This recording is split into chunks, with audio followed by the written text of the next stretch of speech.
Highland Whisky. Welcome to Dram Talk. I'm Brad. And I'm Daniel. And you heard right. Today, we're heading to the Highlands. Well, I mean, we're at least trying to leave Isla and leave the peated whiskies behind us. Yeah, that's the thing. We thought, you know what, we spent too much time focusing solely on peated whiskies. What if we have listeners that don't like peat?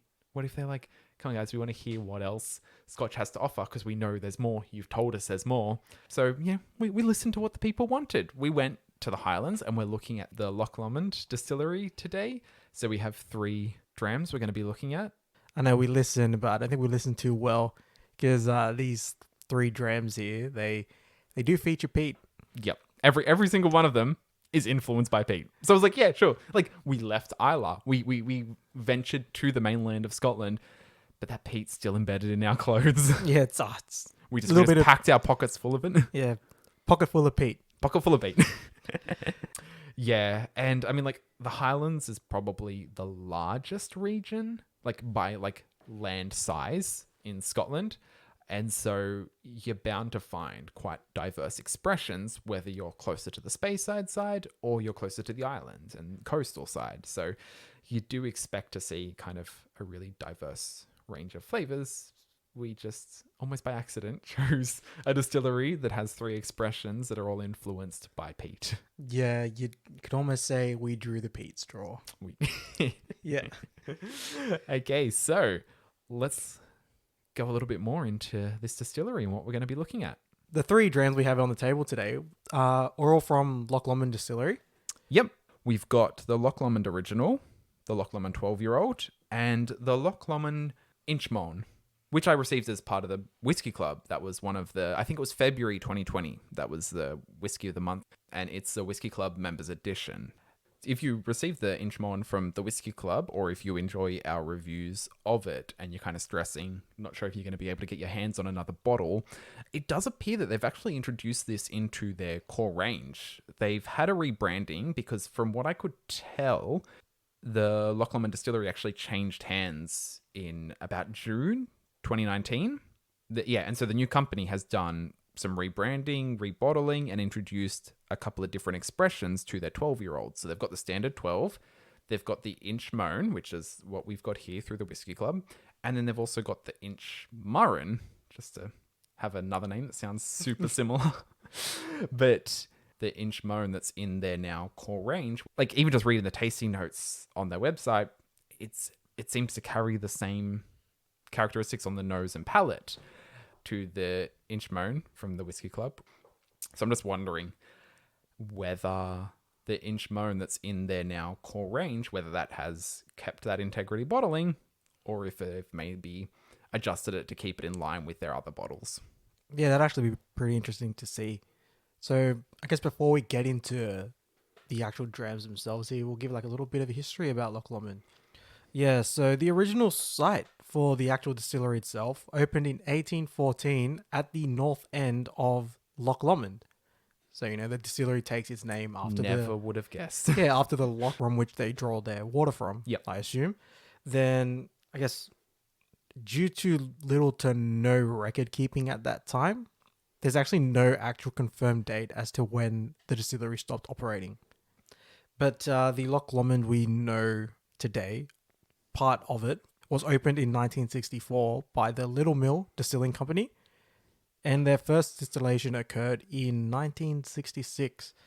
Unfortunately, this opening actually wouldn't be forever as the distillery closed its doors again in 1984. Though, thankfully, Alexander Bullock and the Glencatrine Company acquired the business and resumed malt production in 1987. And their grain whiskey production began in 1993, and they added 2 new malt stills in 1999. And just at the time when that grain distillery opened, it was the only distillery in Scotland producing both grain and malted whiskey. So it would have given them a little bit of an edge up in the game there with like the variety they're able to produce. Yeah, and the pot stills at Loch Lomond are unique, and that uniqueness rests in the cylindrical necks of the stills, where they house special distillation trays, which allow for greater contact with the alcohol vapor as it cools. And traditionally, like I don't know if or any of our viewers have seen a pot still, but the neck of a pot still is traditionally open. So these unique stills allow Loch Lomond to produce spirit at 90% ABV, where a normal still will usually deliver distillate at 70%. Damn. Yeah, so just these unique stills allow for different notes and flavors to actually be captured and highlighted. And that's just because they have such a higher range of alcohol strengths to either, accept or reject. So they've got a lot more room to play with. So that in turn allows them to just have, I guess, a broader palette of flavors they can draw from. And really, that's just going off some of that really brief history, because we don't want to give you guys a history lesson. We're here to we're here for drams. We're here to talk. And like just one quick other thing on the history of it. It was acquired by like a private equity group in 2014, who ended up selling it in June 2019. So that was last year. I was in Scotland at that time, and I wanted to visit the distillery because I was collecting like the Glencairn glasses from each of the distilleries, and they had no kind of cellar door or shop or a visitor center. And so we ended up just going to, it was one of those like massive souvenir stores. It had like all the kilts and the blankets and the scotches. And I was speaking to one of the ladies at the souvenir shop, and she said that a company has just bought it and they basically closed off the doors to the public. Okay. Which is interesting. But I mean, like they've gone through changes and they are going through changes. So maybe it was just a transition period. Yeah, I mean, let's hope so. Yeah, because I mean, like if you're familiar with the brand, you would have known that they kind of went through a rebranding. And I think that would have happened at around 2014 when this private equity group secured the company. So like they had these really like kind of old style packaging, and they've kind of redone it, re-released it, and I guess to like kickstart and reinvigorate the brand. And it looks like, as we mentioned, that this new company that bought it last year has done another rebranding. So the bottles that you can see now, even if you go onto their website, look very different from the ones that we have in front of us. For me personally, like, look, we've tried all three of these drams here. Yep. And I guess the thing that has me, the thing that's had me most, I guess, nervous about this episode. So as Daniel and I go through and we do our run-throughs for episodes and how we're actually going to structure things and what we're actually going to talk about in upcoming episodes, when we sat down and decided Loch Lomond, the thing that, like I mentioned, like the nervousness about me was like, look, we've tried all three of these, and I don't think any of them, well, particularly the 12 and the Inchmoan, haven't really left a mark on me. Like, I can't even remember what they tasted like. Whereas the original, I can vaguely like, okay, yeah, I can kind of remember some notes that I've had. And that's obviously as well, that's influenced by the recentness, like how recently we've tried it. And just coming up in an episode where we had my younger cousin on, and we had him try some scotch. So look, I can't put a finger on what these taste like. We both received a bottle of the Loch Lomond original, and my bottle is long gone. And I remember thinking, you know what, I did like this. This is all right. The 12, I think it's sitting at about halfway down the bottle now. I've had a couple of drams of it here and there, but I mean, like when I look at some of the Isla ones I got on my shelf, they're usually the ones I reach for first. Yeah, because I was gonna say is like, well, how long has it been sitting at that level? Yeah, and the same thing for the Inchmoan. How long has it been sitting at that 3/4 mark? I think with that, let's just get into one of these drams here. And you know what? Starting with the original is probably fitting as well, because it's incredibly entry level in terms of price, right? Yeah, I think it's about $50 at some of the local liquor stores around here. Yeah, so it's like incredibly affordable, and it's no age statement, and there's no indication on the packaging or the bottle itself whether this is natural color or non-chill filtered. So I mean, on the nose, I'm finding it quite pleasant. Yeah, I mean, yeah, like, it's got very pleasant. It's got a peaty ring to it. It's like memories of peat there, but then it's also complemented by like a sweetness. Yeah, so it's complemented by, I guess, almost like a space side kind of sweetness. Yep. Yeah, it's like it's pretty interesting, you know. But for me, that on touch of caramel and almost like a nuttiness to it. Yeah, definitely getting that on the nose. And in terms of the peat on the nose is definitely like in the background. It's not overwhelming on the nose. And I guess in an entry level expression, like I wouldn't expect there to be a huge peat influence Yeah. on the nose. But hey, I mean, we've got 3 drams here and they're all got a drop of peat in them. So, Yeah. you know what do we know? But like, yeah, I mean, it's very pleasant on the nose, very inviting. Yeah, and also like in combination with that, it's the other things I'm experiencing on the nose. If something can smell oily, this smells oily. Like, I don't know if it's going to equate to the mouthfeel as well, but like I'm getting that oiliness. But then there's also like a really floral freshness. So it's like what's sparking in my mind is standing on like a hill of flowers. Yeah, I mean, again, like the nose is quite pleasant. Yeah, So for a non-age statement and for something that is so, as you mentioned, got a decent, affordable price point, quite impressed with the nose. yeah, I mean, let's There's just no get on- bite. Like, yeah, there's no- nothing at all. Yeah, so and I mean, like I should state, like that saying there's no bite. It is bottled at 40%. So Yeah. you would expect that at 40%. So yeah, let's just get onto the palate. Now, like on the palate, it does have. It is a little rough around the edges, and that's usually what you'd associate with a younger whiskey. Yeah, it's definitely like you mentioned, rough around the edges and just like harking back to this rebranding. I mean, on the box you've got smooth to perfection. Haha, not with this one, mate. Not with this one. But yeah, like look on the palate, like if you're ignoring those little jagged edges. I mean, look, I'm getting like a biscuity kind of note. Yeah, I get like almost like a sweet ginger with that biscuit. So Yeah. I refer Yep. that to gingerbread. Yeah, and then even with like the peat, man, it's incredibly subtle. Yeah. And I think that's like to me, it's almost so subtle that it's not even there, right? I mean, I can kind of pick a slight, like incredibly slight vegetal note, Yep. but I mean, of course, like that's just always due to our palates having been so much more developed now compared to our first times experiencing this. But Yeah, like if you're a peat head and you read the word peat on the box, you're like, yes, I'll get this one as well. Yeah, you're not getting peat. Like Yeah. not in the same way you're expecting from an Isla. Because I think like what Loch Lomond seem to be doing is they're adding peat as one of the notes in the whiskey. It's not defining the whiskey. It isn't a peated whiskey. It's just peat is one of the notes you could pick up, whether that be on the nose or through the palate. yeah, like I wouldn't say this is a defining characteristic No. of this dram. And oh, man, it's like I'm saying, like I'm not picking it up, and like it's even like it's you could have even just not put it on the bottle. Yeah.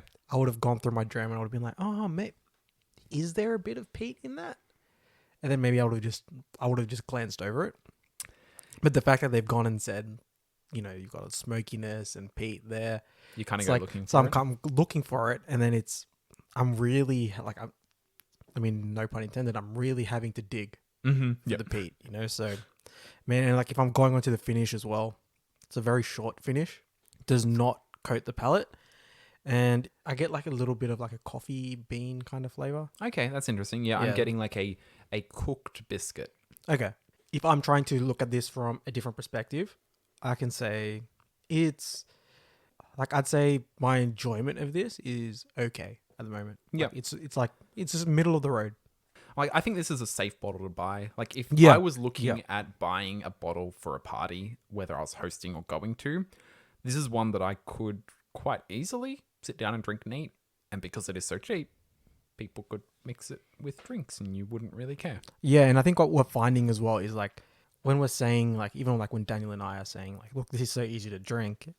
Again, that's just because Daniel and I we drink scotch quite often. Yep. We're accustomed Drink to a much responsibly. we're accustomed to a much I guess higher ABV. Yeah. So when something is sitting at 40% and then we drink it and we're like, oh, this is incredibly easy to drink. I mean, maybe take that with a grain of salt. Yeah, that's true. But at the same time as well, like, yeah, like Daniel said, like I wouldn't be disappointed in purchasing this. And as well, like just that goes into like the price point that it sits at. And I mean, like at $50, like at around our local area, I mean, can you really be disappointed with this at $50? I think you could do worse. Yeah, so let's move onto the Loch Lomond original with water.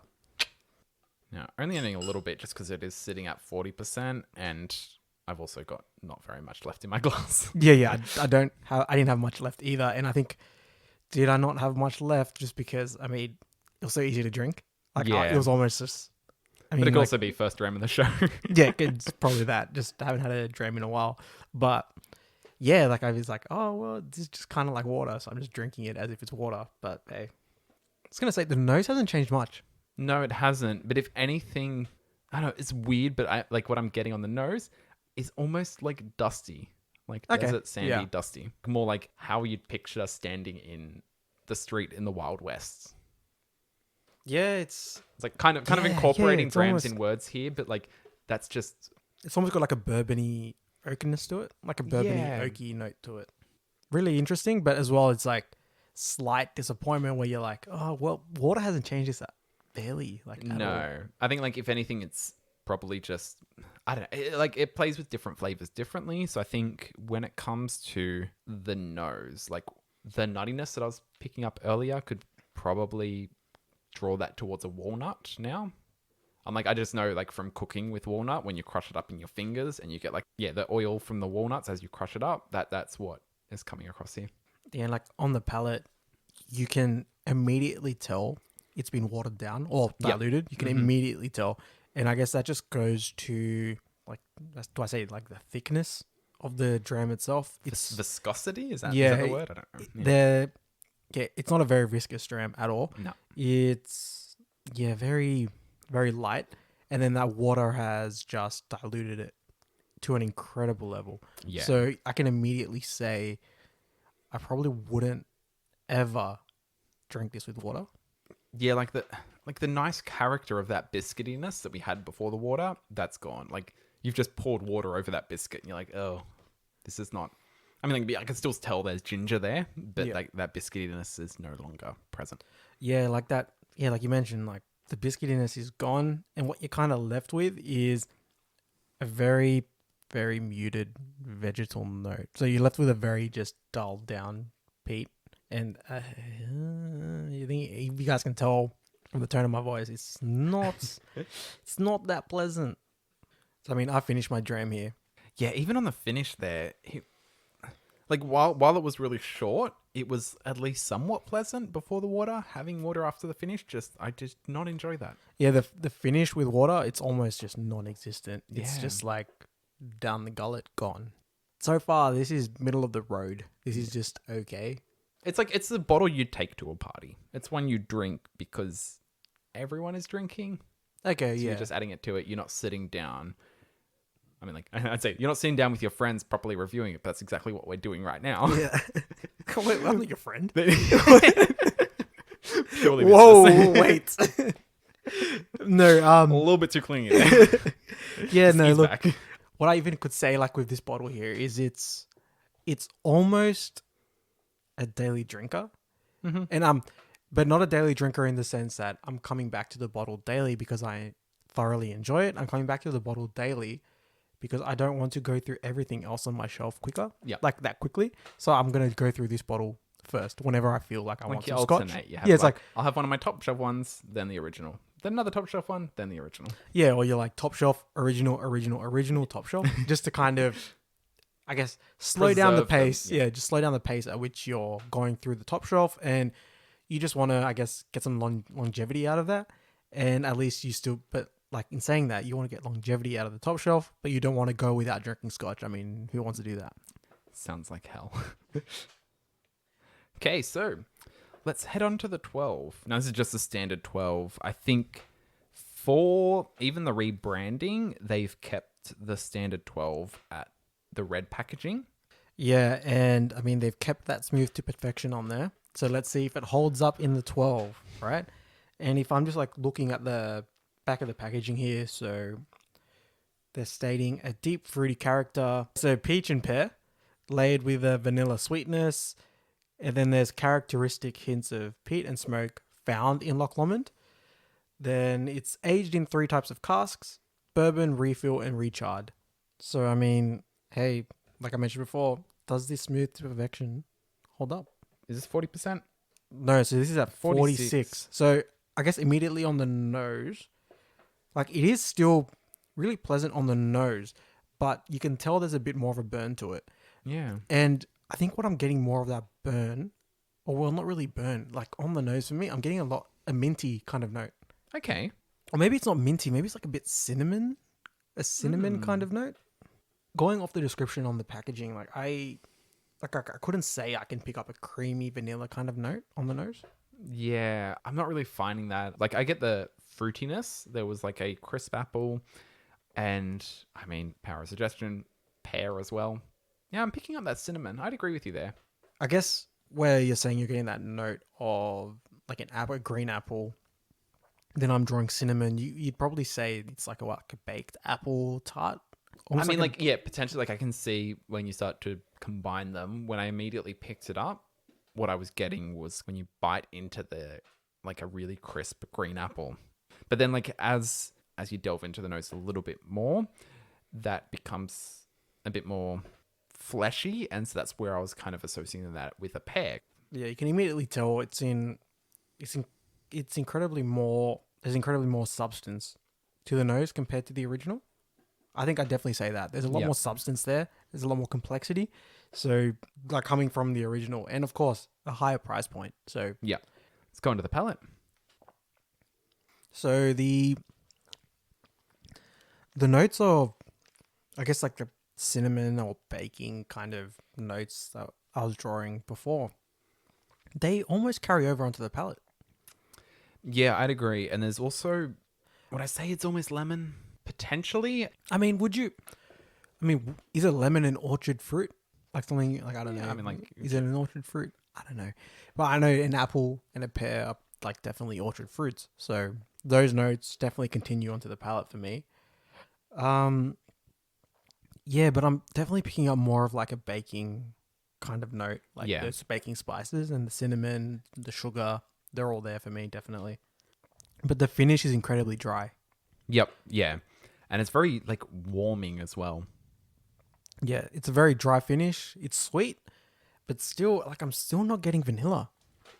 No, I'm struggling to find the vanilla. What I was initially getting was those fruits, but then there was, like, something else. Like, I'm trying to think, like, when you're eating a meal, and then you're, like, expecting one thing, but then there's, like, a spice or something that gives you, like, a burst of flavor that you weren't expecting. And I think, like, that's where the lemon came from. It was kind of like almost like a sour twist, like a bitter sour twist. Okay, yeah. You can kind of tell this has turned the dial up. Yeah. A lot more than on the original, so you can tell the palate, the nose, the finish is a lot more enjoyable.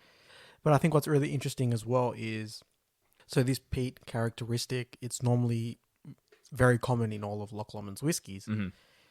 I'm not getting it in this. No, I can't find it anywhere in the 12. After adding the water, yeah, that crisp apple comes back on the nose. Yeah, it's definitely there on the nose for me now. But still, man, those baking spices, still present. I'm getting more confident with saying that was lemon I was picking up on the palate because I'm smelling it now. But what I'm smelling isn't lemon that you're cutting up. It's lemon, like that fresh lemony scent you're getting, pulling them off the tree. Yeah, but there's really nice spices as you kind of take a deeper breath. Yeah. Going onto the palate with the addition of water, I could almost say it's as if the dram heard me talking crap and the peat's actually present now. Like, I'm actually picking up more of the vegetal notes of the peat now. And some of the bite that peat carries is there now.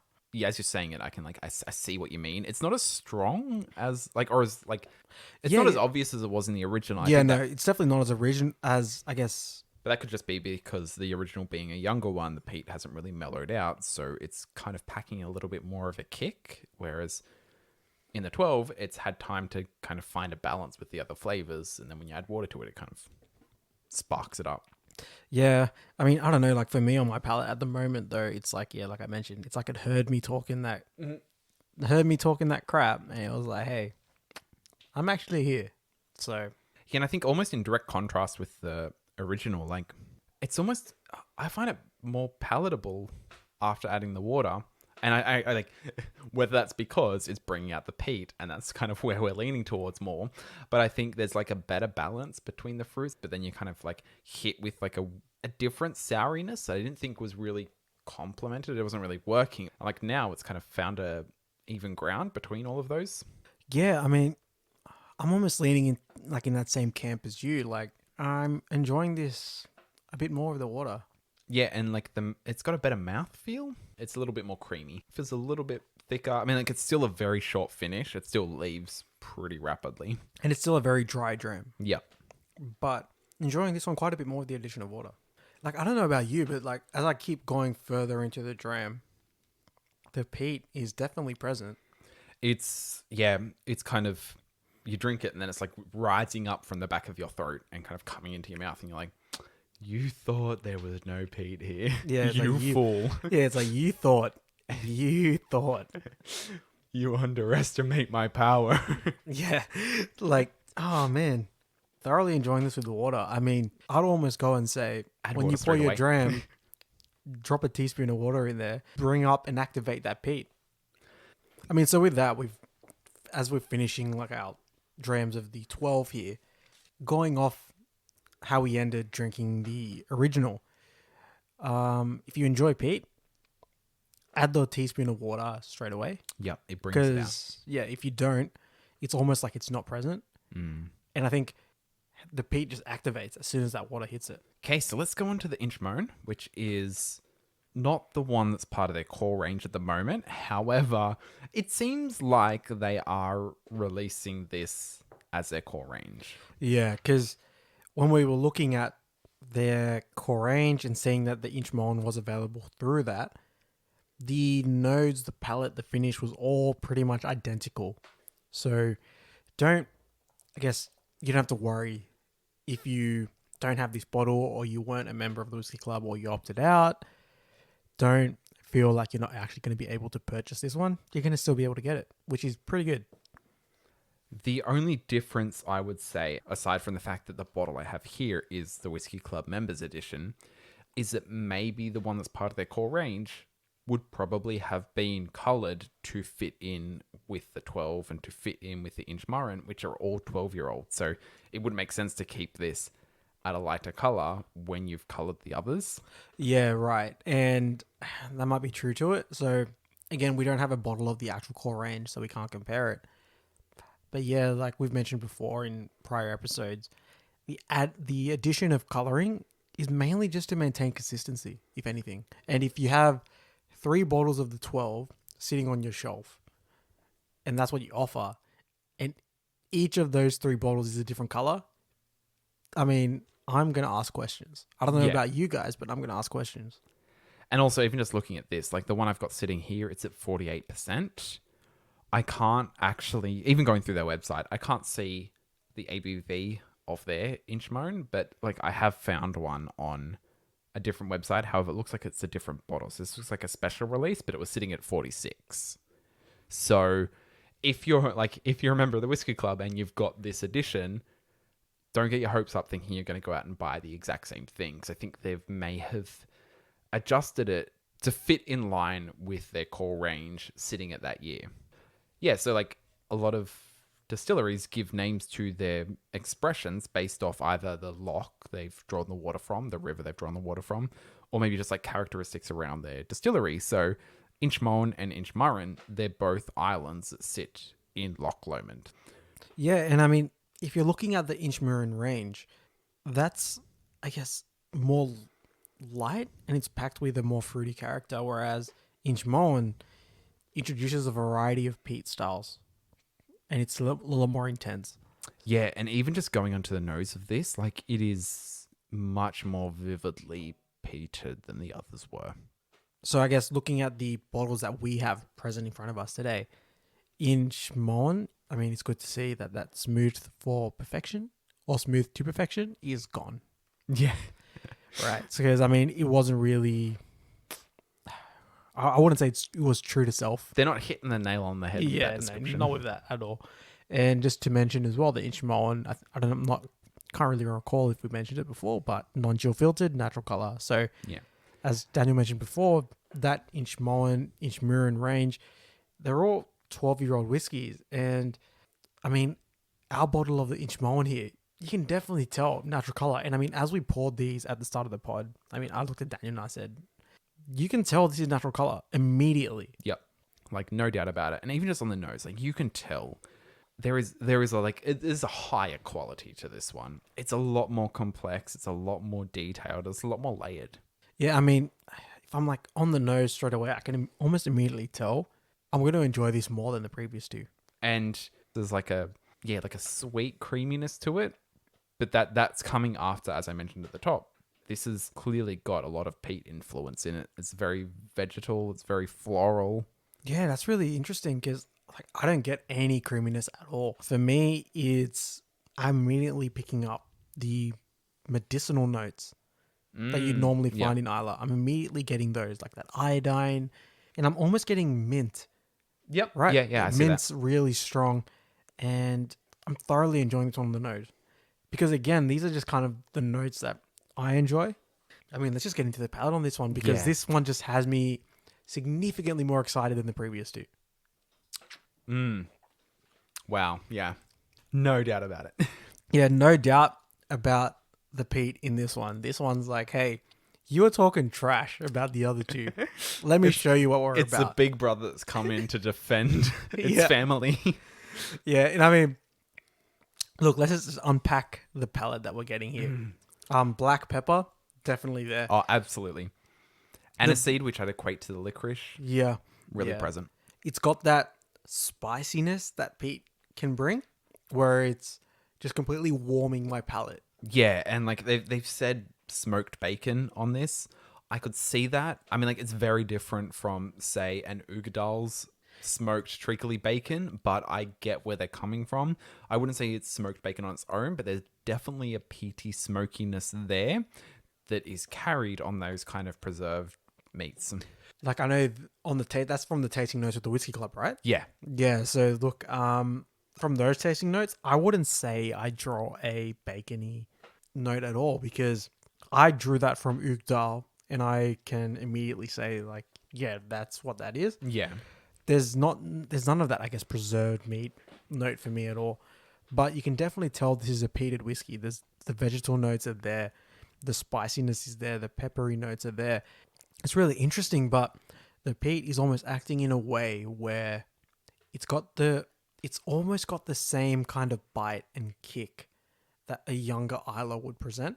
You know, it's like almost similar to what we experienced in Lagavulin 8, but I'd say more so in what we experienced in the Ardbeg 5. But I think what I really enjoy with this one, and I'd definitely say it's on the finish, it's a lot more pleasant, where it's fruity, and it's really interesting to see how the peaty notes, they don't really linger for long, just like in spite of how strong they are, they're incredibly strong, but they don't linger for too long because as it leaves your palate and it leads into the finish, you're left with a fruity note, which again, Loch Lomond is saying, is present and part of their distillery and range of flavors they present. Yeah, and we looked at Oban as a gateway to the islands. Like, if the core range of Inchmoan carries the same kind of characteristics that this one we have does, I would say this is a gateway directly to Isla. Like, it carries very vivid peaty notes, but it's like complemented by those kind of florally sweet, fruity notes you'd commonly associate with mainland Scotland and the Highlands. Yeah, I mean, you can almost tell by just the tone of our voices and how much excitement this dram gives us compared to the other two. And it's night and day. It really is. Yeah. And you can, and that's the thing. We immediately could tell from the nose we were going to enjoy this one. And I don't know, that's probably just drawing back to Daniel and I enjoying peated whiskey a lot more. But I'm going to say, look, it's more than that. We enjoy complexity. We enjoy seeing a Scotch develop in the glass. And the fact that this is developing in the glass without the addition of water is only a plus to it. Oh, yeah. Like, I'm like looking at the glass. I'm like, oh, yeah, you mentioned water. Probably should get to adding it because I don't have much left. And like this bottle is the most full out of all of them. Maybe even the most full out of the bottles on my shelves, aside from the newest ones. Oh, like probably opened it in February, tried it, really enjoyed it. And I think like if anything, the fact that I refrained from going back to this is an indication of it being not like a preference, but being like, oh, this is a good one. This is a special one. Let's hold on to this a little bit longer. Yeah, so let's get into the teaspoon of water now. Yeah, there's a sweetness that's coming across after adding the water that I think I'd attribute to what they've given on the tasty notes. The tasty notes.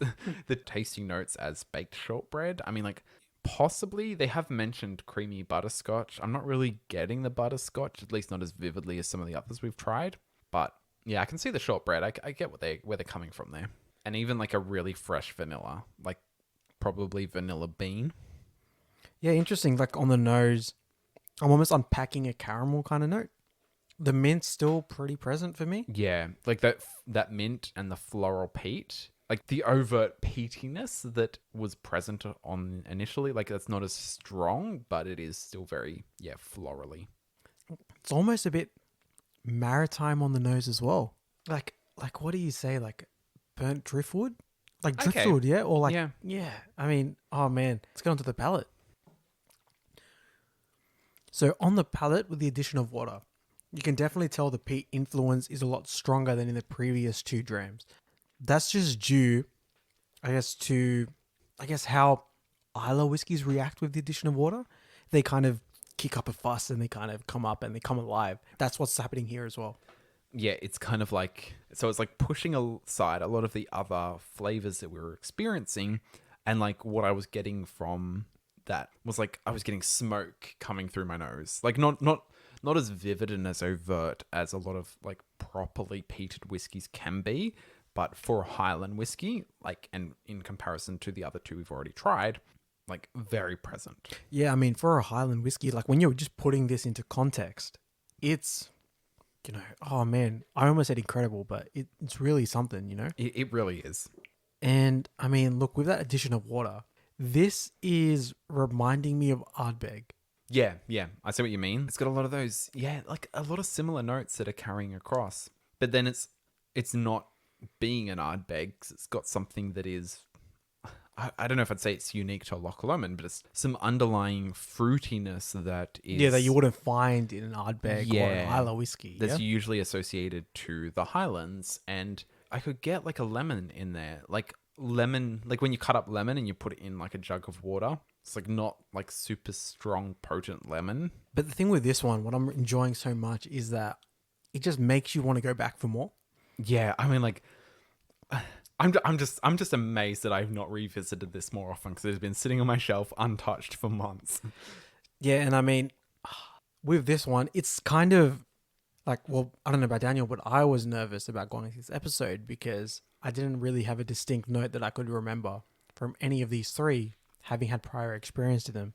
And look, I'm going to say with this Inchmoan, definitely, I'd say I couldn't probably recall that due to maybe being so inexperienced with whiskey at the time we tried it. Yep. But even then, I could maybe even say it's not memorable just because even though it's doing the peat so well, we've had some really incredible Isla whiskies, and then we've had some incredible whiskies that have featured peat that aren't from Isla. So then maybe this one just kind of got lost in the group there. Yeah, I think it has, and I think as you mentioned, it probably came down to just our inexperience with exploring whiskeys, because this would have been like my 6th bottle with the Whiskey Club. So tried a few, and it was more just you get excited about the month's one, you open it, you try it, you're like, oh, that's interesting, and then it goes on the shelf with the others, and then you kind of bring it out amongst all of them. So at that time, I don't think I was really taking the time to kind of explore and appreciate what this one actually had to offer, because I'm surprised it slipped through the cracks. Yeah, I mean, to be fair, this one's kind of redeemed the showing of the previous 2. And there's a nice combination of spices there on the finish. Can't distinguish exactly what they are, but just like a really tasty finish. Yeah, the finish is incredibly pleasant for me, especially with the addition of water. But man, incredibly pleasant for this one. Yeah, this is like some guy who lives on a loch in the Highlands has done a tour of the islands. So he's come back home, he's brought some peat with him from Isla, he's carrying that sea air about him and the smoke on his clothes and in his luggage, and he's kind of introducing that to the rest of his family. I think he's done a really good job of it. Yeah, and I mean, it has me really curious now to get a hold of the Inchmoan. Yeah, I want to try the Inchmoan and the Inchmoan standard release because I'd love to know how that compares to the one I have here. Yeah, and I mean, yeah, just before we get onto the ratings though, look, I'm just gonna say it out right now. The Inchmoan, it's a 12-year-old. The 12 is obviously a 12-year-old. Look, if I'm No way. if I'm looking at this and I'm going, I want a 12-year-old age statement, man, I'm just gonna tell you to go straight for the Inchmoan, hey? Straight up. I think this is going to come into impact. Like, we go straight into the ratings now, but that's just going to really play a big part on the fact that these are both 12 years. And to see the vast difference that the Inchmoan here has over the 12, it's like, if this is what integrity bottling and time and care can do to the same age statement, like, I would be so much happier putting down a little bit extra money to get something that's just going to vastly increase your experience. Yeah, I'd agree with you there. But I think we go into our ratings now. So let's start with the original. Man, I'm just gonna do it. We just gotta be ruthless. Go with your gut. I'm 4.8. Wow, that's harsh. How could you? Yeah, because when I'm looking at it, like just to really clarify before you go into it, like 4 is average. Like, there are other drams I'd rather have. Just because you've given it under 50% doesn't mean it's a fail. It just means it fits into that category. So what about you? Yeah, okay. So like, it's definitely sitting within the 4s for me as well. I'm just trying to think, because we've got nothing else to gauge it off. I'm finding it difficult to place it in there. Probably safe to say I'll give it a 4.8 as well. So you're saying I was being harsh, and then you just copy me with the 4.8. What's going on? And look, with that, let's go into the 12. Do you want me to start, or do you want to just copy what I say again? Fine, I'll start. Okay. The 12, this is tricky because it's sitting at a higher ABV, so it's always more preferable. However, I found the original was much more enjoyable. Just neat. However, the 12 being a higher age statement and the fact that it had a little bit more interplay with the water, I'd probably just give it a 4.9. I still think this is average. Like, there are just other drams I'd rather have. Okay, 4.9. It's a bit better than the original. Yeah. So look, for me, I'm going to give this a 5. Right. So for me, this is good. It's just fine. And I'm just factoring in the fact that with the addition of water, the peat came alive for me. And I think when we were going back to just what we were mentioning, but for me, the peat was just actually kicking up a fuss. So yeah, so let's go into Inchmoan now. I'll start with this one. All right. So I'm going to give this one a 7. I'm going to give it a 7. Oh. Yeah, look, Inchmoan's sitting at a 7, so that's great. It's well above average. It's definitely above average. And I wanted to make sure that my rating for Inchmoan was indicative of how much more I enjoyed it comparatively to the previous 2. That's fair. And it's definitely 2 points higher than the other 2. Yeah, I would agree with you there. And I would probably give it a 7.3. This is great. Like, it's just well above average. And I thoroughly enjoyed it, especially coming off the back of the other 2. Yeah, and I think what this one does is it presents a little more. Yeah, absolutely. Going on to another, I guess, maybe a burning question you guys are asking yourselves now. Guys, Brad, Daniel, where's the dram in words? I'm going to just be honest here. Like, as we finished the original, Daniel and I kind of gave each other a look. Yep. And that look was kind of, I guess, just communicating telepathically. We're just don't ask me to give a dram in words. Yeah, we're just like, just don't ask for the dram in words because there isn't one. Just mutual understanding, don't bring it up. Yeah, just because this wasn't putting me anywhere. Yeah, and I think our ratings reflect that. However, with the Inchmoan, if I was to give that a dram in words because of where it's sitting, for me, you're going on an adventure. You're traveling from the Highlands. It's almost like Lord of the Rings-esque. You've packed your bag, you're leaving the Shire, you're just traveling the land, you're visiting the seaside, you're visiting the smoky regions, and you're coming back home and you're bringing everything with you.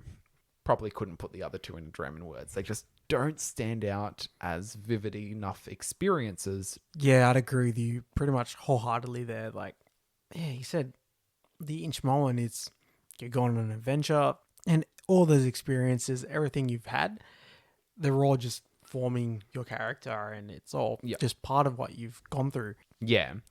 So I think make your own decisions. Don't trust us wholeheartedly. Like, go out and experience for yourselves. However, I think the original is probably a good entry point. That was my entry point, and it stuck in my mind enough to decide to try and visit the distillery. I think it is going to be a good introduction to Loch Lomond. It gives you kind of a different kind of peatiness, or if you're not a fan of peated whiskies, like, don't be turned off this brand because it isn't that overt smokiness that you're going to experience. However, if you're looking at the range of 12-year-olds as it currently stands, 100% go the Inchmoan. It's hard. Like, I know I gave the original a lower rating than the 12, but if even then, like, if it's between the 12 and the Inchmoan, go the Inchmoan. But if it's between the 12 and the original, I'm almost going to tell you to go to the original. And look, Daniel and I both gave the original a lower rating than the 12. And that's just due to the fact that if you're comparatively looking at them and going, well, what's a better quality whiskey? What's a better quality whiskey? You're going to go for the 12. Yeah. But if you actually want to experience what peat can do in a non-Isla whiskey, go the original, because you're going to need to add water to the 12 to actually make that peat activate active. its qualities. Yeah. That's about it, because otherwise we're going to keep talking trash. Basically. We're going to keep talking trash about these two, and then Inchmoan's going to have to come in and kick our butts again. So, yeah, and I think that's just about all there is to say. So I think we'll wrap it up there.